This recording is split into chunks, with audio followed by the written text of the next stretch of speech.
They called him crazy until he took to the sky. And what happened next would change the course of human history. Prepare yourself for the incredible true story of Clark Dyer.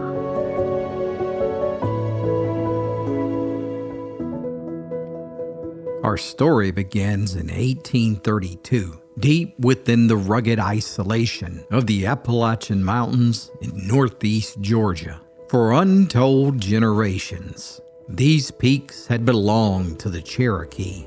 But when gold was discovered in the 1820s, it changed everything. Now, the United States government wanted this land and its valuable resources for itself. You see, what history often simplifies as the Trail of Tears began here as a calculated series of legislative thefts.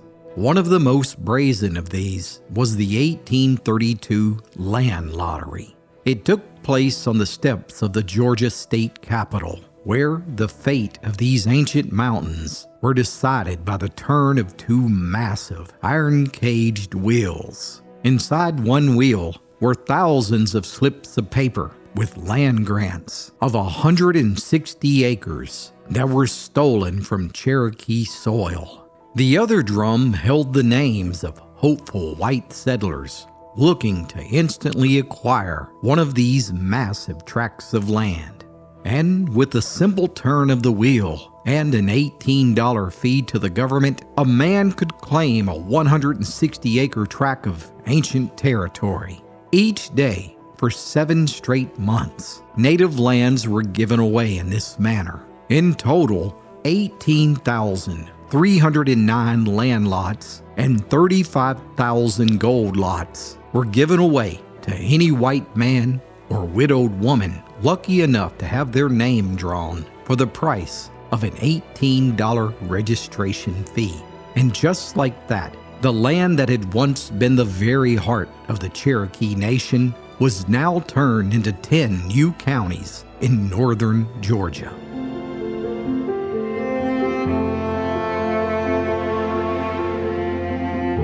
One of the men awarded one of those land grants was Elijah Dyer, an elderly farmer who loaded everything he owned onto 5 wagons and eagerly made the long journey to his new home located at the base of Rattlesnake Mountain. This land laid in Union County, a magical place that the Cherokee had named Chosto, which meant land of the dancing rabbit, where the wind whipped through the high gaps and the hawks circled in effortless arcs high above the towering chestnut trees. Elijah brought several of his family members with him to help raise a new home in this wilderness. Among them was his 10-year-old grandson, Clark Dyer. Affectionately known as Clark, the young boy was actually the illegitimate son of his 18-year-old mother and was born out of wedlock. So, to protect her reputation, his mama simply sent the child away to live with his grandfather. And for Clark, his childhood would be shaped by the isolation of Rattlesnake Mountain. No railroads, no roads, and the closest town being a hard 2 days ride away. And without the company of other children, Clark soon turned his gaze to the wild. The animals became his friends. The forest was his playground. And whenever the youngster wasn't roaming the backcountry, he was a permanent shadow in his grandfather's workshop. Clark was an inquisitive lad who possessed an insatiable curiosity about how things worked. He studied the way a plow bit into the red clay and marveled at how something as simple as a door hinge worked. He was always looking for new ways to improve on his grandfather's tools and frequently made modifications to them, making them more efficient, such as shining the blade of a knife for a cleaner slice, or adding counterweights to a grain grade to ease the strain on his grandpa's back. One of his most amazing inventions was the genius construction of a system of hollowed-out logs that carried water from a nearby creek into their cabin. making the Dyer homestead the only place in the entire county with running water in their home. Indeed, Clark possessed what many old-timers referred to as a mechanical mind. He craved to know exactly how things worked, but truth be told, not everyone on Rattlesnake Mountain was impressed with his fandangled ideas. In fact, many neighbors quietly whispered that something wasn't right about that Dyer boy. The gossip down at the grist mill was thick as cornmeal. Folks told tales of how Clark had rigged a series of pulleys to his grandfather's well so that a bucket of water seemingly climbed out of the earth of its own accord.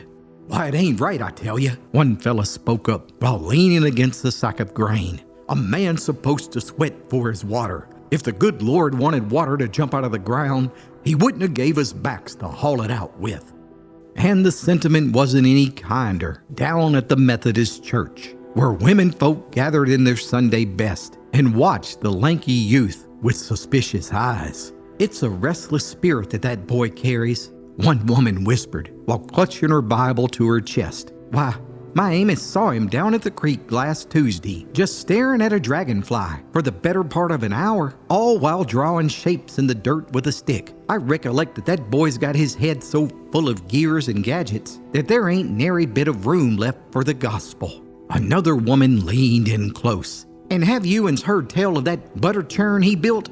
Why, my sister-in-law passed by Elijah's porch on her way to the quilting and swore on her life that she saw that dasher moving up and down with nary a soul within 10 feet of it. She said that boy had rigged some kind of wooden teeth and a heavy rock to do the work.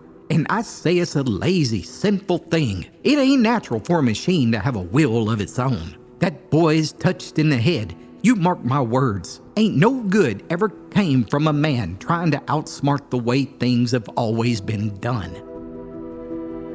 And so it was. The years went by, with Clark challenging every single notion of the way things ought to be, and he did his best to improve his life with his homespun, low-budget technology. And by the time the boy became a man, he was widely known as the genius of Union County by some, but by others, he was known as the only fella in Georgia with a head so full of cogs that he'd likely strip a gear just trying to say howdy. Yet it would be an event in 1860 that would change the rest of Clark Dyer's life, and many say it even changed the history of the entire world. By now, Clark was a 38-year-old farmer who was now married with a family of his own. But his obsession with the inner workings of the world had only deepened. His yard was a graveyard of trinkets, the skeletal remains of 1,000 discarded ideas. Yet one summer day, as he stood in the shade of his workshop, he looked up at the jagged silhouette of the mountain, where his gaze locked onto a single buzzard that was circling over his cornfield. Clark stood mesmerized at how that bird could just effortlessly glide through the air without ever flapping its wings. How in the world did it do it? The aspiring inventor wondered. For nearly an hour, Clark watched and took notes of how the bird contorted its body to achieve lift, to steer left and right, and even control its velocity, all without ever flapping its wings. Now, Clark was innocent of all book learning, and he had never heard of what those fancy scientists called thermals or convection currents. However, he couldn't help but wonder if the cool air that was falling over Rattlesnake Mountain was causing the warm air in the valley to rise and therefore keep the bird aloft. It was then and there, in that moment, that Clark Dyer came up with an idea that would consume him for the rest of his life. He was determined to create a device that would allow a man to fly just like a bird. Now, I need to pause here just a moment and remind you that this is a true story. And in 1860, this radical idea of man flight was considered madness. That's right. During this time period, the only reliable way to fly was in a hot air balloon, which had no real steering. Instead, it simply drifted wherever the wind carried it. Controlled manned flight was only a dream of the imagination. Across the Atlantic, the world's greatest minds were failing at this very task. In 1842, England's William Samuel Henson patented the aerial steam carriage, a magnificent design that never left the ground. Then in 1848, John Stringfellow managed to fly a steam-powered model 40 feet inside a factory, but it carried no pilot. Even the brilliant Frenchman Henry Giffard, with his coal gas balloon, was at the total mercy of a light breeze. As incredible as each of these inventions were, you have to keep in mind that these European men lived in the heart of civilization, with access to libraries, physics, and the collaboration with other geniuses. Each inventor learned from previous inventors' mistakes and improved on fundamental designs, and many times the builders even collaborated and worked together towards the common goal of flight. Meanwhile, on the other side of the world, deep in the untamed mountains of North Georgia, Clark Dyer had never heard of these men or their inventions. It was impossible for ideas from the outside world to penetrate this area that was so rugged that even today, there has never been a railroad ever built here. But that didn't stop him. And over the next decade, Clark Dyer secretly worked each night in his barn on building a small-scale model of the impossible, something that would achieve the ultimate goal of controlled manned flight. Using corn stalks that were meticulously carved and bent into shape and then covered with boiled corn shucks that had been tightly sewn together, Clark constructed the body of the aircraft. For power, a clock spring was used to turn a propeller. Countless revisions were necessary each time Clark attempted to fly the model inside his shop. Over and over, it crashed as Clark refined the aircraft and tried again. Finally, on an early spring morning of April 1871, after working on his model for nearly 11 years, Clark Dyer wound the clock spring tightly and then gently released it and watched as the tiny aircraft launched forward on his workbench until it reached the very end and sailed across the shop before flying out the door and landing over 100 feet away in the pasture. Clark had cracked the code. His model would indeed fly, and now it was time to build a full-scale version. But wait a minute, could it be? Was Clark Dyer really about to build the first controlled manned aircraft nearly 30 years before the famous Wright brothers? Give someone you love the gift of old-fashioned storytelling. 5 books for the young and old alike that will make your heart smile. Click the link below to order your copy of the Appalachian Storyteller today.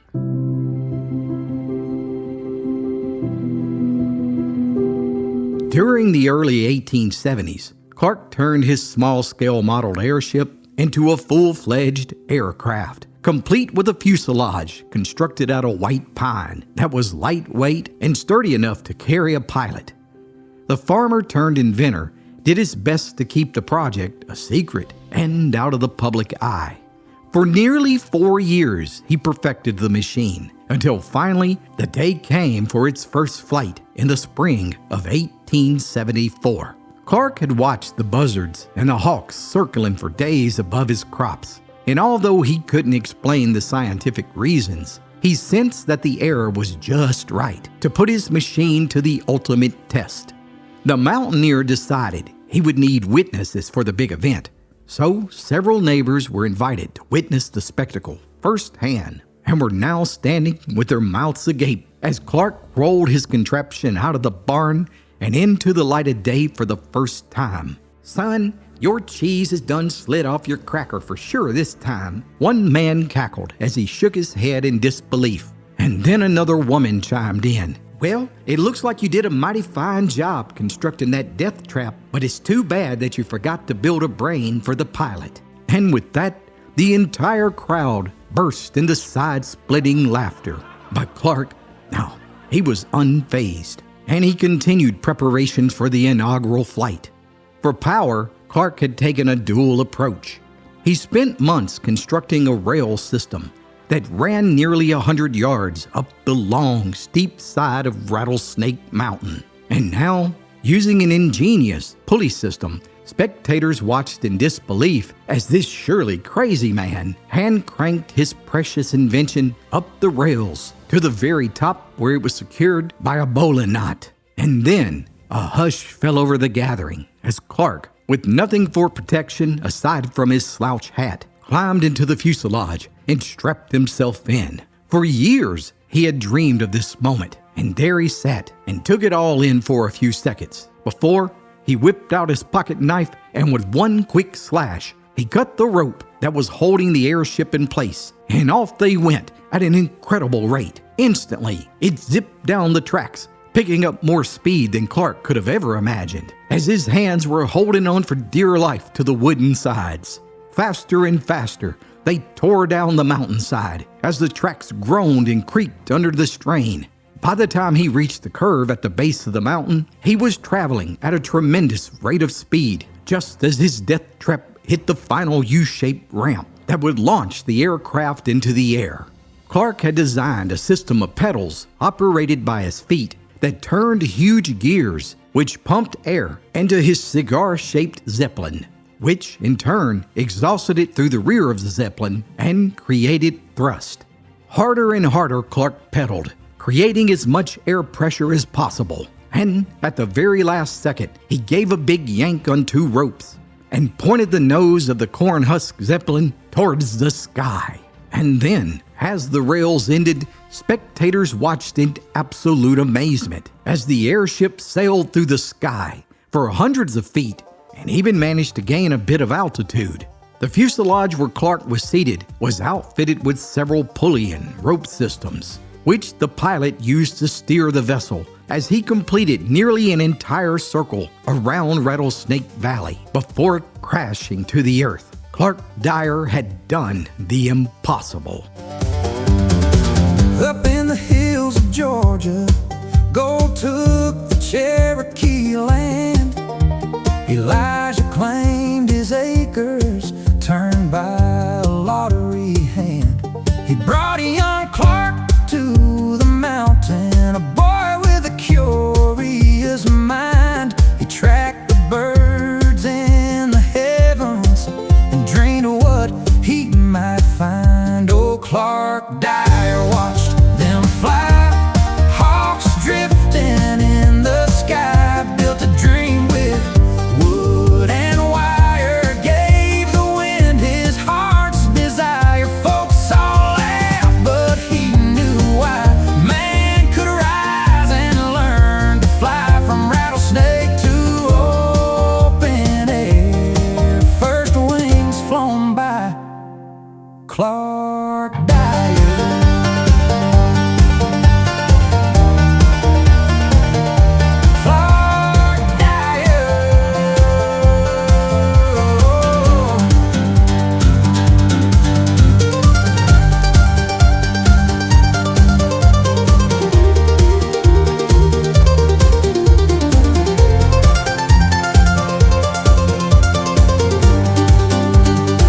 He built strange things folks couldn't see, ran cool water from the creek free. Neighbors whispered down on Sunday, said that boy had lost his way. Then one day he saw a bird riding wind above the land, studied lift and watched it glide, learned the secrets of the flight. Oh, Clark Dyer watched them fly, hawks drifting in the sky, built a dream with wood and wire, gave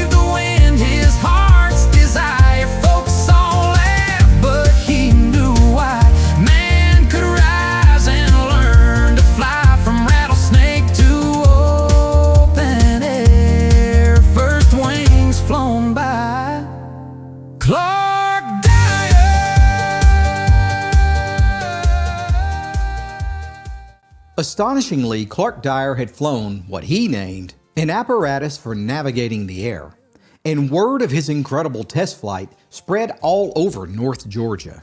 And despite the remote area not having any railroads, roads, or newspapers, word still eventually reached far-off cities where newspapers began reporting on the incredible flight. Remarkably, on September 1st, 1874, Micajah Clark Dyer was awarded a United States patent for the first heavier-than-air manned aircraft in United States history, a full 29 years before the Wright brothers' first flight.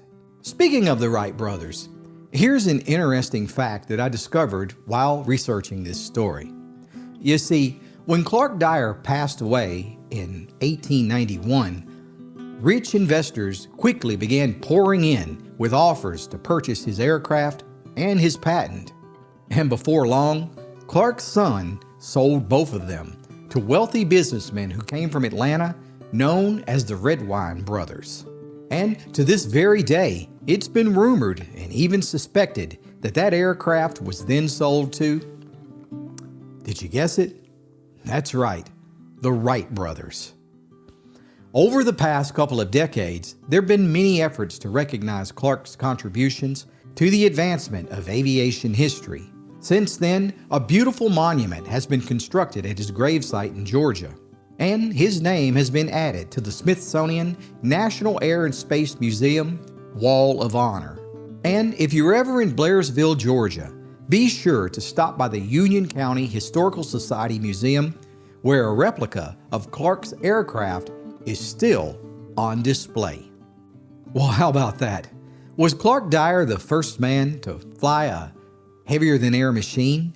At the very least, it was an astonishing achievement for a man who lived his life in isolation in the Appalachian Mountains and was fueled by nothing more than his curiosity and fascination with birds. So there you go, my friends. Now you know the rest of the story of Clark Dyer. Let me know what you think about his story. I look forward to reading your comments below. Thanks so much for watching this episode. And as always, be sure to like and subscribe for more true stories from Appalachia's past.